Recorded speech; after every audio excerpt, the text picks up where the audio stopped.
I learned this trick from a butcher. Cut the onion into thin slices. Season the onion to taste. Cut the pork into slices. In vegetable oil, melt the butter. Place the meat in the frying pan.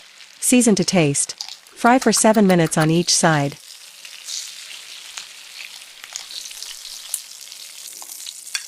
Mix the ingredients for the sauce.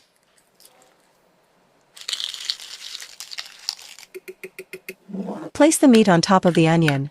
Pour the sauce. Cover with aluminum foil. Bake for 40 minutes.